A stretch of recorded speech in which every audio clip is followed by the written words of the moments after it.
He just doesn't want to shut up. Okay. This is when I come back to speak. I've got allergies, so excuse my voice. This is our spring sky. And because a lot of you who are tuning in as opposed to sort of a general public thing on Friday, I thought a lot of you folks know about the ecliptic and, you know, the fact that you will find the planets in the zodiac constellations, which is part of that ecliptic arc and all. So I thought we could go a little more deeply into things that a lot of you probably still know more than me about. But as you can see, we've got, we are going to highlight, we talked about the Ursa Major last week, and I mean last month, and there's so much about that constellation. I wanted to continue. We didn't even kind of, you know, scrape the top of that. As you know, you can probably still see things off to the east. You may, the west, you could still probably see the winter triangle.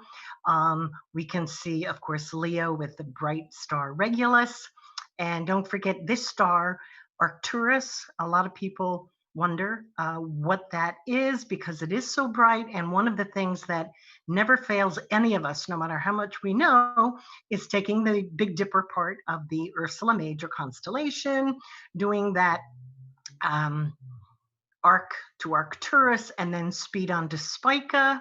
and we will be touching a little on, now that we've gone down to Spica or Spica, depending on how you like to say it, in Virgo, one more constellation that is very well known for its collection of galaxies that are found in that general area of the sky. It's the Virgo cluster of galaxies, and as you can see, there's not a lot of detail here, but most of it is showing you, at least in this thing, with the red notations, how close it is to the next constellation. But this is where you're going to find a lot of them. This is a little closer view at all of these beautiful things, and for galaxy hunters, it's a real prize. But Ursa Major, with the asterism, the Big Dipper, is also very well known for a lot of fascinating galaxies, and a lot of times we forget that. Here is a good view of the kind of galaxies that are there. I have tried to put pictures where I can. Up here, the Pinwheel Galaxy, and Cigar Galaxy, and Bode's Galaxy, and I did find some good, universal, or would you say public, images of them, but I couldn't resist when I realized that just a few days ago, Tolga did the Cigar Galaxy, which was a lovely image, so I stuck that there, and he also did Bode's Galaxy, again, just a few days ago. I also wanted to show over here the Owl Nebula. A lot of us are familiar with the drawing in the 1800s that Lord Rosse, I believe I misspelled his name, and I think he was Irish too. I'm really sorry. But anyway, he was quite an astronomer, and his drawing is just very charming. So that's why it's there. We all know about the Big Dipper major stars, and we all know about the fact that the second star in from the handle, there are actually two stars, Alcor and Mizar. But on checking further into the mysteries of the Big Dipper and Ursa Major, I found that there's sort of an outlier there.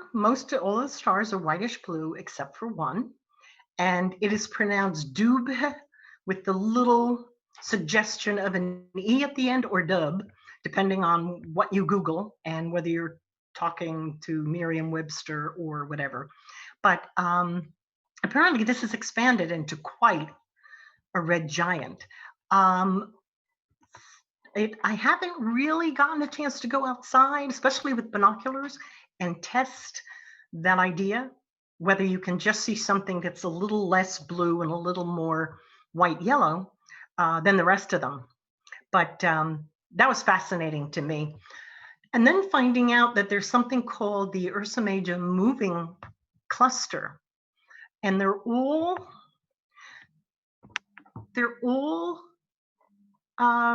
stars that have a similar origin, and actually that goes back to an open cluster which apparently has spread throughout many constellations, but a lot of them are in Ursa Major, and they got the same velocity, the same chemistry, but Duba isn't a member of that, and along with Alkaid over here, the star at the other end of the Dipper's tail, they actually travel through space separately. And we know that a lot of things look like they're either telescopically together, and they really aren't. We love looking at how constellations look from the side to see, whether there is any relationship between all of the stars. And in this case, we really hit pay dirt, because in Ursa Major, all of those ones except this one, and we'll go into that, but you folks know that these are the pointer stars that will point you to Polaris, and Alkaid is on the other side.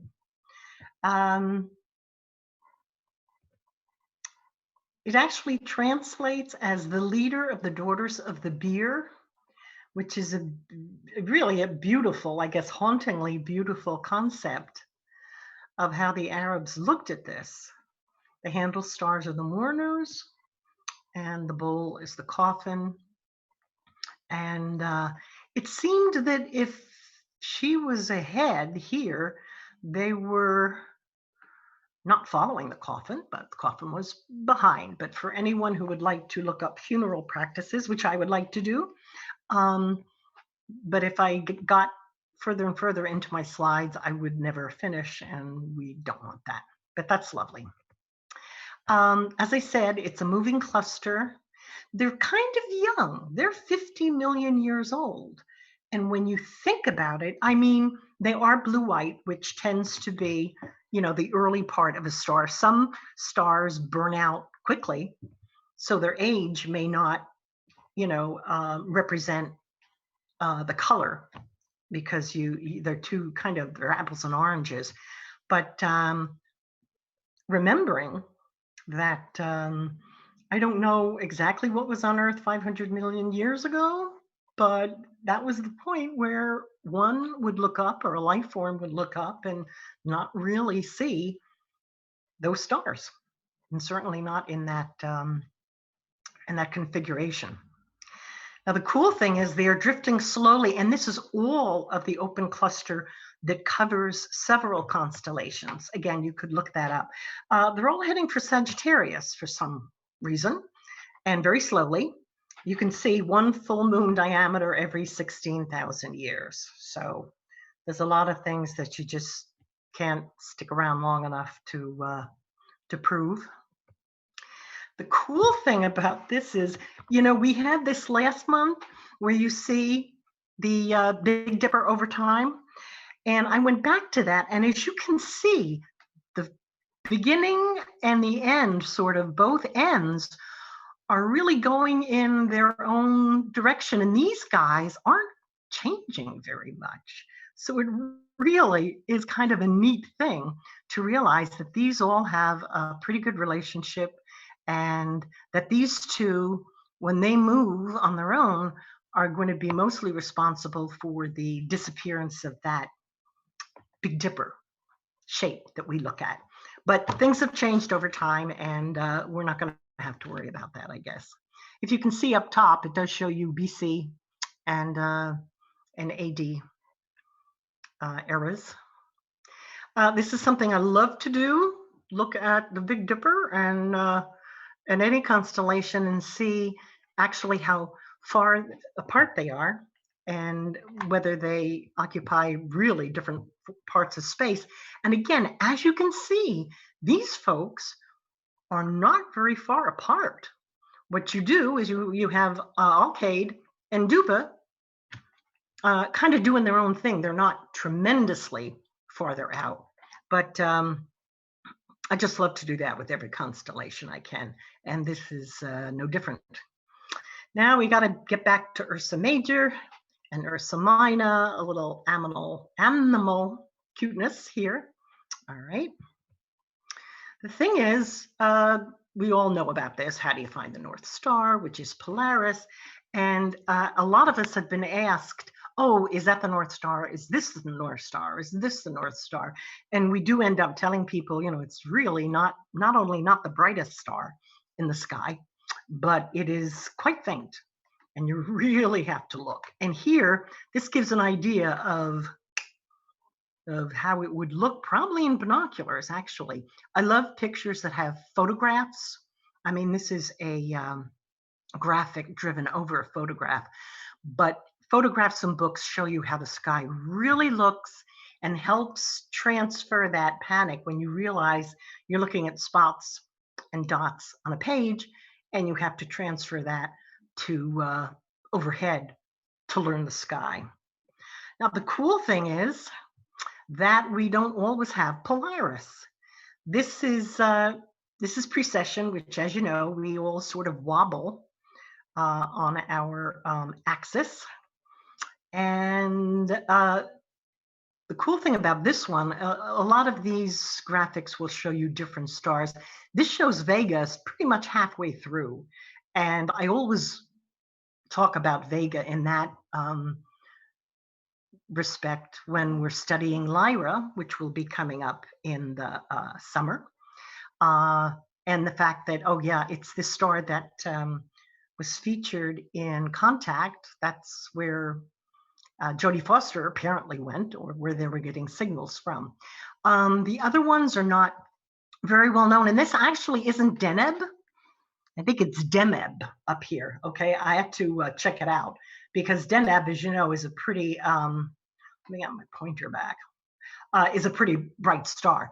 But this is Demeb. But anyway, again, this is something we probably won't be able to before, but it would be really nice if you could get a star that was a little more prominent in the sky. But we love Polaris because we have used it for centuries to find our way around the world. And here's just some very pretty pictures. Now, just before we end, I want to go into one or two stories from this week or later this month or last month.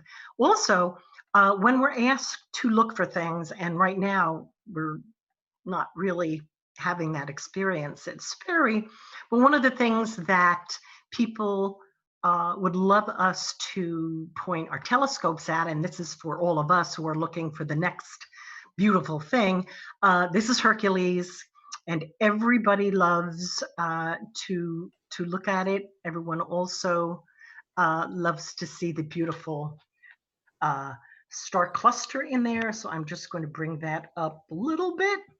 There you go. There's the keystone, which is usually bright enough for us to see with the naked eye. And then the M13, which is absolutely gorgeous. And you do need help to view that. And a lot of you out there have already taken beautiful pictures. This is how we are sort of viewing it in terms of matching the stars up with the figure, but it really doesn't go that way. Basically, Hercules is upside down. That also helps in terms of imagining what the mythological background and details were, and also, you know, any little thing that reminds you of Hercules. But it's gorgeous, and here is a beautiful, again, Tolga. This is a beautiful picture of M13, which is as opposed to an open cluster. This is not. You can see how a globular cluster is one that obviously is much more together.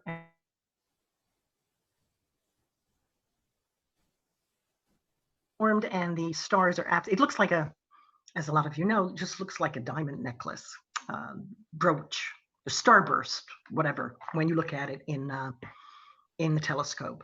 I didn't want to forget that we just passed the Hubble celebration of 30 years of being in space with all the beautiful things that Hubble has shown us. And of course, we are missing our astronomy day, which was supposed to be momentarily, but I didn't want to forget all that it's done for us. But it recently gave us a nice little view. There was a comet. There's all sorts of comets and asteroids shuffling around. Some, you know, later this month, even very close to Earth. Not hazardously so, but there's always stuff going on. But the Atlas Comet, as we called it, was just discovered in December.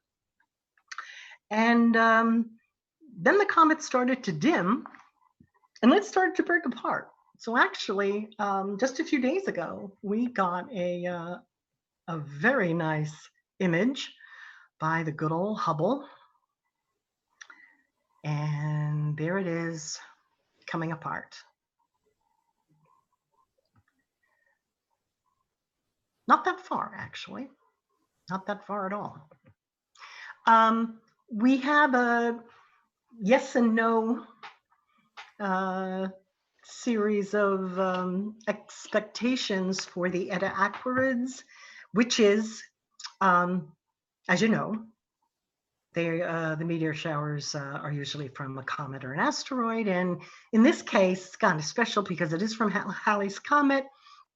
And it's also the parent of the October Orionid meteor showers. So this is May 5th, May 6th.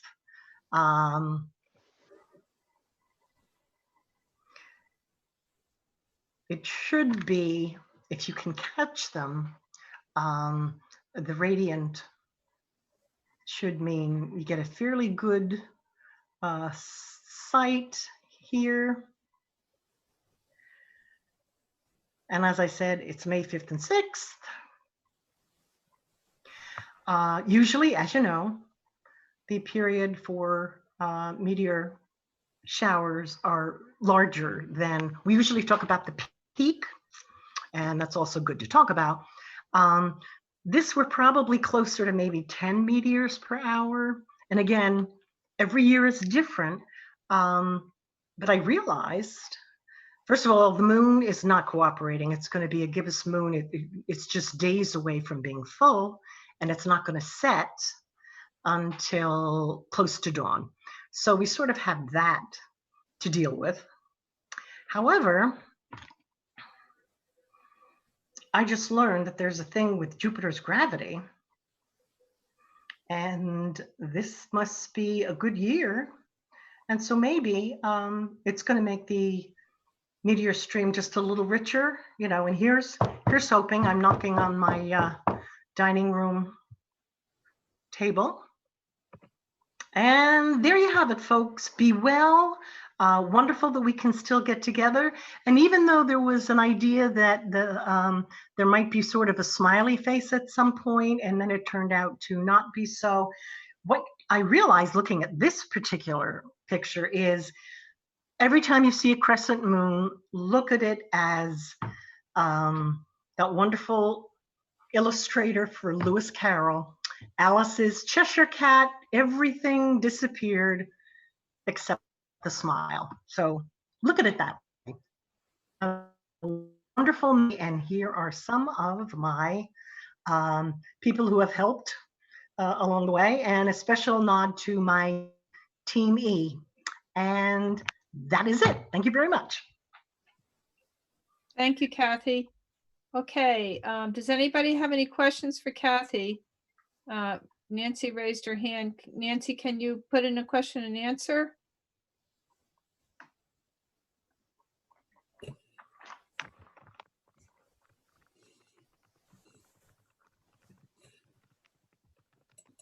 Oh, geez, what is going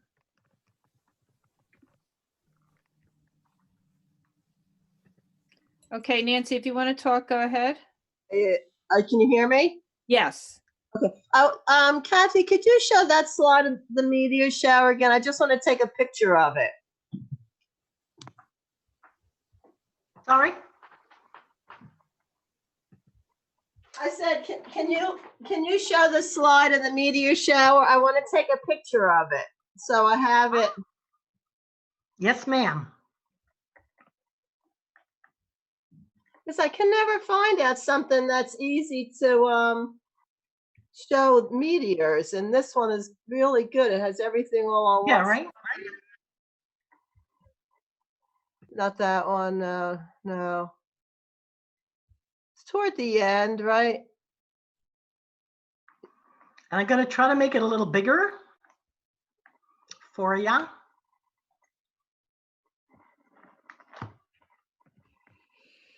Yeah, not this one, the one of the meteor shower.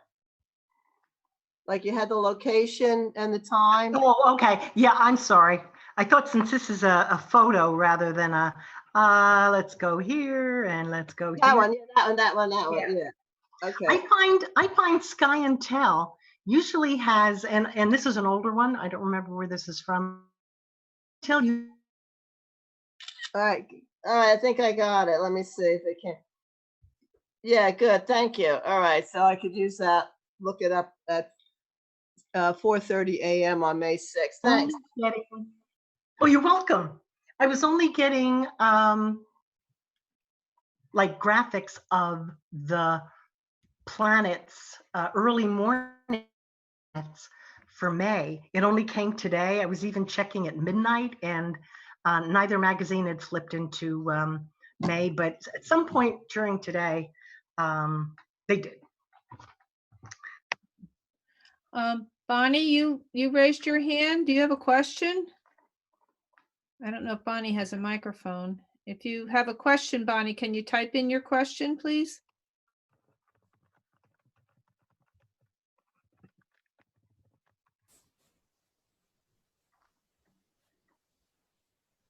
Okay, I don't know. All right, I don't know, Bonnie. I don't know if she's there. Maybe I'll send her a note. Bonnie. Yeah, Bonnie was very appreciative of the mention of Hubble. So I told her. Oh, okay. Does she have another question though? Oh, and Steve. Oh, yeah, this is very good. Steve says the Break Atlas reminds me of Comet Shoemaker-Levy 9, which was broken apart by Jupiter's gravity. Was Atlas influenced by gravitational stress? That is a very good question. I do not have the answer. That would be something for us to Google. Like what caused it? It was close to I guess it was 91 million miles, right? And the sun is only 93 million miles away. So that was, you know, within the solar system, correct? That I don't know, but Cliff, you have a question? I unmuted you. Oh, okay. It's a suggestion to Kathy that might make the music work better next time. I learned this from a friend of mine who is taking voice lessons, and they're doing it using Zoom.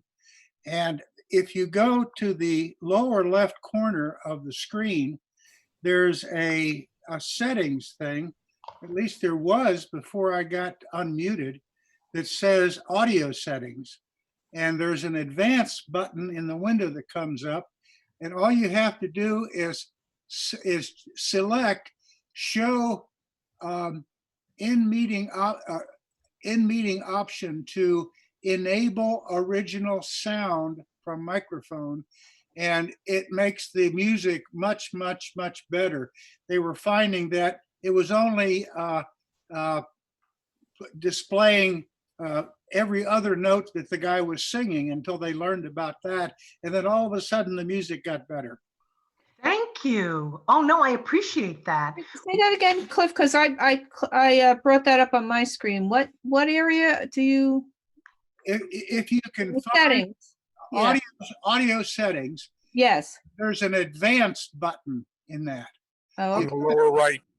You click the Oh, I advanced, see advanced. Yes, I see advanced. Yeah. and in that thing, there's a checkbox that allows you to enable original sound from microphone. Oh, I see. Yep. Okay, great. Thank you. Apparently Zoom does some audio processing to try to deal with the cacophony that happens when everybody wants to talk at once. And it sort of almost works, but it's a disaster for music. Okay. Ah, Thank you. great. That's terrific. Thank you.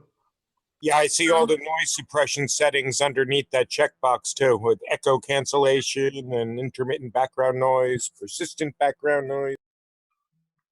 Yep. And for somebody all by themselves in a quiet room like Kathy, you don't need all that other stuff. So you turn off that processing and it leaves the music alone, which is what you want it to do. Yeah, Thank you. Cliff. beautiful. Thank you. Glad there's some musicians. All right. Anybody else have any questions for Kathy?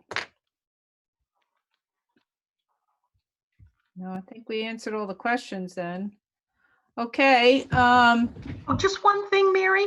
Go ahead. I'm wondering, Marcus said both the audio and the music was spotty. Anyone else have that happen? Yes. Yes, At that the, was yeah, at the And beginning. it was for the reason Cliff said. right. Yeah, if you change those settings, it should work fine. Right. Okay. Okay. Very good. I'm gonna have to do Wagner again, the entire, opera, and then see. Why stop at one? Do the whole ring cycle. At least, yeah, right. I did at least, we did at least make sure that the PowerPoint was up, and you guys were not looking at black while listening to the last thing I had. I forget what it was. Ah, Okay, if no more questions, whoever wants to stay on, I will promote you to panelists so that we can see and hear you. So I'll just start moving people over, okay?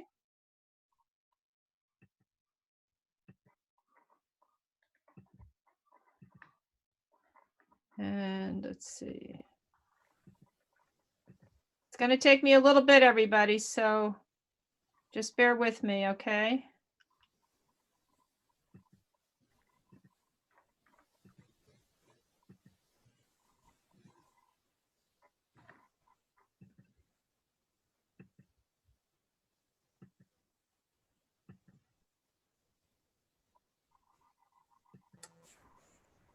Aha, I have arrived.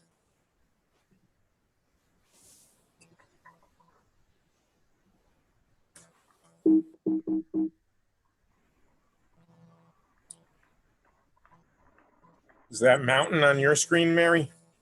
No, I think oh, Catherine, is that you? stop share. I'm Stop- sorry. Stop sharing. That's from I'm sorry. Norway. I will stop sharing. Right. It's nice seeing Nice picture. Jim, we can all see you now. disembodied head. Hey, Mary, just wanted to let you know that you're still recording. Okay, thank you.